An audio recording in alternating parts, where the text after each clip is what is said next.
Hello students, आज हम लोग डिस्कस करेंगे ऑपरेशनल एम्पलीफायर का new application open as a differential and difference और सब्ट्रैक्टर एम्पलीफायर। तो यहाँ डिफरेंशियल या डिफरेंस और सब्ट्रैक्टर एम्पलीफायर मीन्स जब आपके दोनों inputs, it means inverting and non inverting inputs both are connected, then it work as a differential amplifier.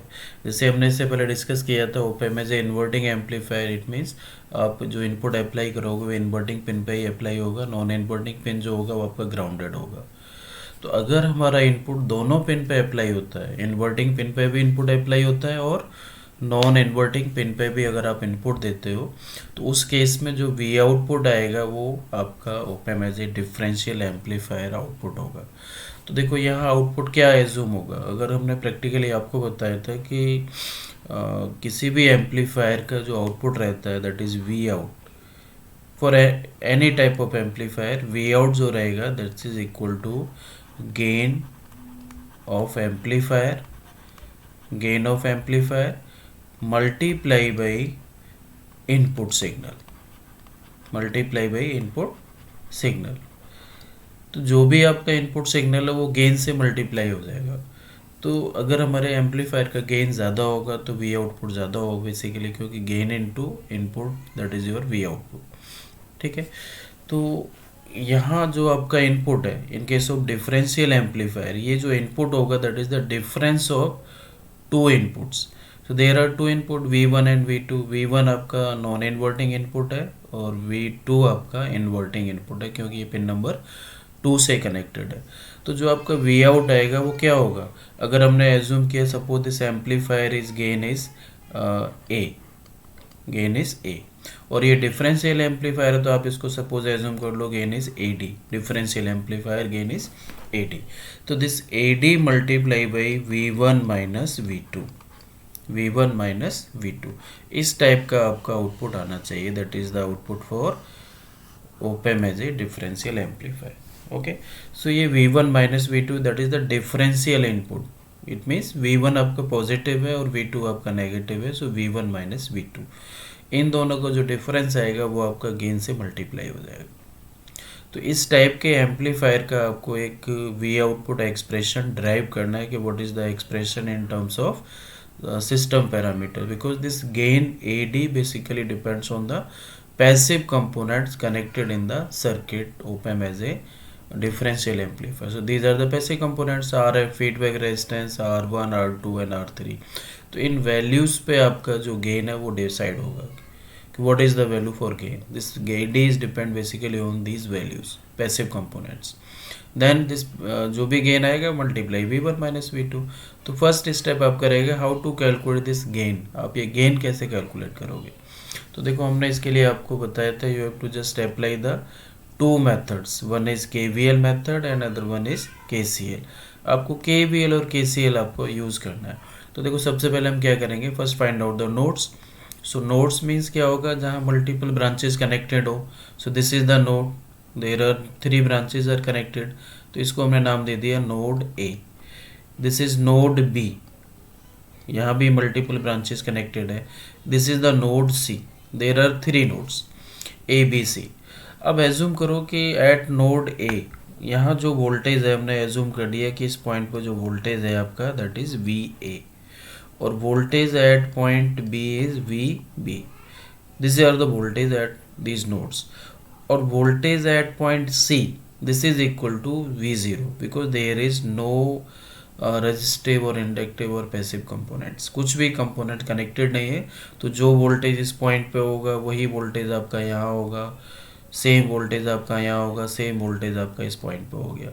तो जो C पॉइंट पर जो वोल्टेज होगा that is V0, same voltage होगा। It is clear. देन उसके बाद फिर आपको यहाँ करंट डिवीज़न करना है। सो फॉर करंट डिवीज़न हम यहाँ एक डिफरेंट कलर्स ले लेते हैं तो आपको इजीली विजिबल हो। देखो यहाँ से आपके जितना भी ब्रांचेज है हर ब्रांच में आपको करंट एज्यूम करना है। तो देखो मानो यहाँ करंट आपका V2 की वजह से जो करंट फ्लो हो रहा है आपने एज्यूम कर लिया this current is I1। This is the V2 voltage की वजह से करंट I1 फ्लो हुआ। जब ये I1 करंट आगे फ्लो होगा तो ये जंक्शन पॉइंट पे है एट नोड ए। यहाँ there are again two branches, तो इन टू ब्रांचेज में करंट आपका डिवाइड होगा। ठीक है, तो मान लो कि ये I1 करंट, I2 आपका करंट इधर चला गया, इस ब्रांच में I2 चला गया, और इस ब्रांच में आपका करंट हो गया I3। ठीक है, फिर ये I2 आपका इस पॉइंट पे गया, देन इस ब्रांच में I2 निकल जाएगा। There is no current inside this branch. Then यहाँ देखो फॉर सेकेंड नोड, यहाँ भी करंट एज्यूम कर लो, दिस करंट इज I4। ये करंट आपका I4 हो गया। I4 जब आगे जाएगा तो नोड B आएगा, इस पॉइंट पे भी करंट डिवाइड होगा। यहाँ मान लो कि आपका करंट I5 हो गया, और इस ब्रांच में करंट आपका I6 हो गया। करंट का डायरेक्शन आप कुछ भी ले सकते हो, उससे कोई प्रॉब्लम नहीं है। करंट में भी इनकमिंग और outgoing, you have to just write down the KCL equation at each nodes. ठीक है, हमें KCL लिखना है, तो जस्ट हमें देखना है कि what are the incoming currents and what are the outgoing currents. So incoming current is equal to sum of outgoing currents, वो हमारा इक्वेशन वैलिड होगा अकॉर्डिंग टू KCL। क्लियर? तो देखो यहाँ हमने हर ब्रांचेज में करंट एज्यूम कर लिया। अब इसके बाद आपको KCL अप्लाई करना है। तो for node A, first node A के लिए हम लिखते हैं फॉर नोड ए। तो नोड ए पे क्या करोगे, KCL अप्लाई करो। KCL at node A, node A पे आपने KCL अप्लाई किए। ठीक है, तो according to KCL incoming current equal to outgoing current. So अब नोड ए आपका ये हो गया, तो इनकमिंग करंट क्या I1 है, और आउटगोइंग क्या I2 एंड I3 है। तो यहाँ आप KCL जब अप्लाई करोगे एट नोड ए, तो ये आपका आ जाएगा I1 equal to I2 plus I3, I1 equal to I2 plus I3। Incoming I1 और आउटगोइंग क्या I2 प्लस I3। क्लियर? अब जो I3 करंट है, this is the current through internal resistance of op amp. और आपको ये पता है कि जो आइडियल केस में जो इंटरनल रेजिस्टेंस होगा ओप एम्प का, this resistance is suppose this value is RI, तो ये वैल्यू आपका क्या रहता है, इनफाइनाइट रहता है। ठीक है, तो I3 जो है, वेयर I3 क्या है, current through internal resistance of op amp, internal resistance of op amp. But जो इंटरनल रेजिस्टेंस है RI, ये क्या रहता है आपका, इनफाइनाइट रहता है। तो जब इंटरनल रेजिस्टेंस की वैल्यू इनफाइनाइट है, उसमें आपका I3 फ्लो हो रहा है। तो जब रेजिस्टेंस का वैल्यू इनफाइनाइट होगा, इट मीन्स I3 जो करंट है वो आपका अप्रोक्सीमेट ज़ीरो होगा। इट मीन्स उसमें करंट फ्लो क्या हो जाएगा, ज़ीरो हो जाएगा। ठीक है, तो यहाँ देखो जो I3 वैल्यू है, ये आपका क्या हो जाएगा, ज़ीरो हो जाएगा। तो जब इस वैल्यू को ज़ीरो पुट करोगे, तो यहाँ से आपका इक्वेशन आएगा I1 equal to I2, I1 equal to I2। Clear? अब ये जो आपका I1 है, अब आपको यहाँ ओम्स लॉ अप्लाई करना है कि I इक्वल टू क्या होता है, V अपॉन R। तो यहाँ जो V होगा दैट इज़ द, जैसे आपको पता है कि I इक्वल टू क्या होता है, I इक्वल टू होगा V अपॉन R। लेकिन ये जो V है, this V is the differential voltage between starting and ending point of any branch. जिस ब्रांच में आपको करंट निकालना है, तो उसमें जो V होगा वो आपका डिफरेंशियल वोल्टेज होगा। किसके बीच में होगा, स्टार्टिंग और एंडिंग पॉइंट, उन दोनों के बीच का पोटेंशियल डिफरेंस होगा, दैट इज योर V। तो देखो फर्स्ट ब्रांच में जो आपका I1 फ्लो हो रहा है वो यहाँ से स्टार्ट हो रहा है, तो स्टार्टिंग वोल्टेज क्या है, V2, और एंडिंग वोल्टेज क्या है, VA। तो ये जो V होगा वो क्या होगा, V2 माइनस VA, दोनों का डिफरेंस होगा। ठीक है, तो इस कॉन्सेप्ट के अकॉर्डिंग जो आपका I1 हो जाएगा वो कितना हो जाएगा, V2 minus VA divide by R1, ये वैल्यू हो जाएगा V2 minus VA divide by R1। Clear? अब ये वैल्यू किसके बराबर होगा, I2 के बराबर होगा। और I2 आपका ब्रांच किस ब्रांच में फ्लो हो रहा है, फीडबैक में फ्लो हो रहा है। तो इस स्टार्टिंग पोटेंशियल क्या है आपका, VA, और एंडिंग पोटेंशियल क्या है वी ज़ीरो। तो यहाँ भी जो आप करंट आई टू लिखोगे वो क्या हो जाएगा V A minus V zero divide by R F, ये वैल्यू हो जाएगा V A minus V zero divide by R F. Starting potential V A, ending potential V zero and divide by resistance, resistance का value क्या है R F. ठीक है, अब देखो मैं आपको यहाँ एक मेन जो इस टाइप के जब ये क्वेश्चंस आते हैं तो इसमें थोड़ा कैलकुलेशन में प्रॉब्लम होता है कि हम क्या निकालें क्या ना निकालें। तो आप यहाँ एक नोट लिख लो कि जब भी आप ये अपर नोड सॉल्व करोगे फॉर अपर नोड या फिर बोल सकते हो इन्वर्टिंग नोड, जब हम इन्वर्टिंग नोड को सॉल्व करेंगे तो वहाँ हमें क्या करना है कि V0 का वैल्यू फाइंड आउट करना है, फाइंड आउट V0। ठीक है, इट मीन्स V0 आपको लेफ्ट साइड में होगा, तो V0 का वैल्यू फाइंड आउट करना है। किससे फाइंड आउट करना है इन टर्म्स ऑफ VA। आप ये सेट कर लो अपने माइंड में कि जब भी हम ये अपर नोड सॉल्व करेंगे, किसी टाइप का भी क्वेश्चन आ सकता है, उसमें हम यही प्रोसेस फॉलो करेंगे। First apply the KCL apply करने के बाद वहाँ हमारा इस टाइप का इक्वेशन आएगा और उसमें से हमें V0 निकालना है। और ये V0 किस फॉर्म में निकालना है इन टर्म्स ऑफ VA की फॉर्म में आपको V0 निकालना है। इट मीन्स लेफ्ट साइड में आपका जो वैल्यू रहेगा वो आपका V0 का रहना चाहिए, बाकी पूरा वैल्यू आपका राइट साइड में जाना चाहिए। तो अब यहाँ आपको इसको सॉल्व करना है और V0 को लेफ्ट रखना है, बाकी सारी वैल्यूज़ को आपको राइट साइड में ले जाना है। ठीक है, तो आप कैसे ले जाओगे, तो सबसे पहले हम क्या करेंगे यहाँ क्रॉस मल्टीप्लाई कर लो, आर एफ को इधर ले जाओ। ये आर एफ जब इधर जाएगा तो ये आपका हो जाएगा R F by R one multiply हो जाएगा V2 माइनस वी ए। देखो ये वैल्यू इधर आ जाएगा, तो R F by R one V2 minus V A, this is equal to V A minus V0, ये वैल्यू हो गया। लेकिन हमें V0 निकालना है, तो V0 को अपने लेफ्ट में रखा है, इसको उठा के इधर ले जाओ, तो ये हो जाएगा VA minus R F by R one bracket में हो जाएगा V2 माइनस VA। ठीक है, ये V0 लेफ्ट में रह गया, ये वैल्यू राइट में ले गए। अब इसको यहाँ सॉल्व कर लो, तो जब इसको सॉल्व करेंगे तो क्या हो जाएगा, देखो ये आपका हो गया VA, ये माइनस का हो गया R F by R one V2, फिर माइनस माइनस प्लस हो जाएगा, ये हो जाएगा R F by R one into VA, ये वैल्यू आ जाएगा।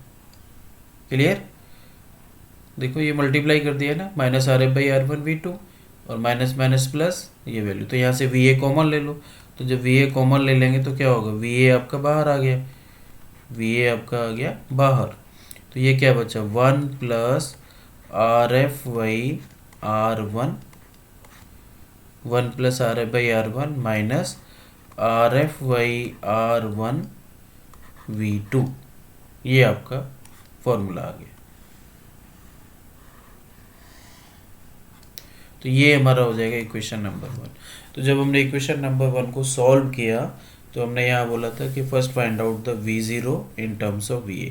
तो देखो V0 आपका लेफ्ट साइड में, सारा वैल्यू आपका राइट साइड में, तो अगर हमें VA का वैल्यू मिल जाता तो आपका आउटपुट निकल जाएगा। ठीक है, जैसे देखो R2 R1 RF all values are given, सारी वैल्यूज आपको क्वेश्चन में दे रखा होगा, तो अगर हमें VA का वैल्यू मिल जाता है तो आप V0 कैलकुलेट कर सकते हो। क्लियर, अब इसके बाद हम क्या करेंगे, अब सेम चीज़ को आप अप्लाई करना है एट नोड B। अभी नोड A पे अप्लाई किया, फिर यही सारा चीज़ आप नोड B पे अप्लाई करो, तो KCL एट नोड B पे आप KCL अप्लाई कर दो। तो B पे इनकमिंग करंट क्या होगा, this is the node B, तो इनकमिंग करंट क्या है I4, आउटगोइंग क्या है I5 प्लस I6, तो यहाँ से आपका हो जाएगा I4 equal to I5 plus I6। यहाँ अगेन I6 का वैल्यू 0 हो गया, because I6 is the current through internal resistance of op-amp and it's value is infinity. तो जब ये वैल्यू इन्फिनिट होगा तो I3 0 हो गया था, क्योंकि उस टाइम i3 फ्लो हो रहा था, अभी आपका i6 फ्लो हो रहा है, तो i6 भी आपका 0 हो जाएगा। तो यहाँ से आपको मिलेगा i4 इक्वल टू i5। यहाँ ये मिट गया थोड़ा, सॉरी, ये हम थोड़ा करेक्ट कर देते हैं। ये वैल्यू इस टाइप से है, ये 3, ये 2। तो i4 को आपको लिखना है, i4 क्या होगा, this is again potential difference. ये वैल्यू v2 था, ये वैल्यू v1 था, ये b point, this point is a, this is va। तो i4 का वैल्यू क्या होगा, i4 आप अगेन पोटेंशियल डिफरेंस, तो ये हो जाएगा v1 minus vb divide by resistance R2, v1 minus vb divide by R2। और i5 हो जाएगा vb माइनस का 0, देखो vb यहाँ से स्टार्ट हो रहा है, तो vb minus 0, this is grounded, so this is 0 potential, तो vb minus 0 upon R3, vb minus 0 upon R3। अब यहाँ भी आप नोट लिख लो कि जब हम लोअर नोड, या बोल सकते हो for non inverting node, non inverting node, तो जब आप नॉन इन्वर्टिंग नोड सॉल्व करोगे तो find out the value for VB का वैल्यू निकालो। जब आपने इन्वर्टिंग नोड सॉल्व किया तो आपने V0 का वैल्यू निकाला, जब आप नॉन इन्वर्टिंग मोड पे KCL लगाओगे then find out the value for VB का वैल्यू निकालो। ठीक है, ऐसा हम क्यों कर रहे हैं, क्योंकि देखो ये इस केस में क्या होगा कि एक कॉन्सेप्ट होता है virtual ground, it means potential volt at node invert non inverting equal to potential at inverting, दोनों पोटेंशियल बराबर होते हैं। तो जो हमारा VA है वो किसके बराबर होगा, VB के बराबर होगा। तो अगर मेरे को VB मिल जाए या VA मिल जाए तो मैं वो यहाँ वैल्यू रिप्लेस कर सकता हूँ। तो यहाँ से हम क्या करेंगे, VB का वैल्यू निकालेंगे। ठीक है, तो जब इसको सॉल्व करेंगे again cross multiply find out the VB, तो देखो VB को इधर ले आओ, तो ये क्या है, V1 हो गया, V1 बाई R2, ये आपने इधर रखा V1 बाई R2, इसको आप इधर ले जाओ तो VB यहाँ से कॉमन आ जाएगा, तो ये हो जाएगा 1 by R3 plus 1 by R2, ये दोनों टर्म्स ऐड हो जाएंगे। ठीक है, इसका एलसीएम ले लो, तो जब इसका एलसीएम क्या हो जाएगा, R2 R3 एलसीएम हो गया, और यहाँ आपका हो जाएगा बेटा R2 प्लस R3 और मल्टीप्लाई में हो जाएगा VB। तो यहाँ R2 से R2 कैंसिल हो गया, R3 इधर पहुँच जाएगा, तो आप यहाँ से निकाल सकते हो VB equal to R3 by R2 plus R3 ये वैल्यू और मल्टीप्लाई बाई V1, तो ये आपका VB पोटेंशियल मिल गया। ठीक है, तो जब हमने नॉन इन्वर्टिंग नोड सॉल्व किया तो आपने क्या निकाला, VB का वैल्यू निकाला, जब इन्वर्टिंग नोड सॉल्व किया तो आपने V0 का वैल्यू निकाला। अब ये जो वैल्यू है VB, तो यहाँ आप लिखोगे according to virtual ground concept, according to virtual ground concept VB equal to VA, potential at non inverting terminal equal to potential at inverting terminal, ये दोनों बराबर होगा। तो हमने VB निकाल लिया, तो ये VB किसके बराबर होगा, VA के बराबर होगा। तो VB equal to VA equal to आप वैल्यू पुट कर सकते हो R2 by R2 plus R3 और multiply V1, this is the value for VB, और ये VB किसके बराबर होगा, VA के बराबर। तो जो हमारा इक्वेशन 1 दे रखा था, तो ये वैल्यू पुट करो in equation 1, put in equation 1।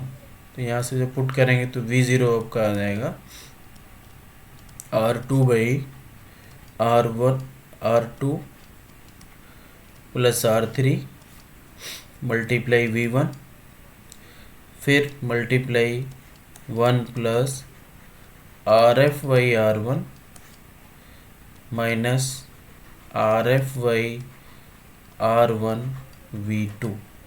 तो ये जो फॉर्मूला निकल के आया, this is the final expression for OPAM as a differential amplifier. Clear, so this is this is the output due to inverting amplifier. ये किसकी वजह से है? इन्वर्टिंग की वजह से, इन्वर्टिंग टर्मिनल. तो ये आपका इन्वर्टिंग एम्पलीफायर का आउटपुट है. And this whole term is due to non inverting terminal. So what is the output for differential amplifier? That is the difference between non-inverting amplifier output minus inverting amplifier output. Clear? So this is the differential amplifier. This is differential amplifier क्योंकि यहाँ signal amplify हो रहा है, आपको यहाँ gain का value मिल रहा है. This is the gain. तो अगर हम इस गेन को 1 कर दें, अगर सारा गेन 1 हो जाए then it work as a difference और सब्ट्रैक्टर. तो आप यहाँ लिख सकते हो फॉर डिफरेंस और सब्ट्रैक्टर. अगर आपको डिफरेंस और सब्ट्रैक्टर बनाना है, there is the condition you have to put all resistances value of same value. It means R1 equal to R2 equal to R3 equal to RF equal to 1 kilo. All values, all resistances are same value. सारे value 1 1 2 2 3 3 you have to put any value. All resistances are same. तो जब सारे resistance same होंगे, 1 kilo ohm, 1 ओम, 2 ओम, कुछ भी put कर सकते हो. तो जब ये वैल्यू यहाँ पुट होगा तो क्या आएगा? V0 इक्वल टू हो जाएगा, देखो R2 की value 1, R2 plus R3, 1 plus 1 is 2. तो ये आपका हो जाएगा 1/2 V1 multiply 1 plus 1 minus 1/1 multiply V2. तो देखो 1 प्लस 1 इज 2, तो इससे ये 2 कैंसिल हो गया, 1/1 ये 1 हो गया. तो फाइनली आपको क्या मिला? V1 minus V2. So this is the output for op-amp as a difference amplifier और subtractor amplifier. Clear? Thank you.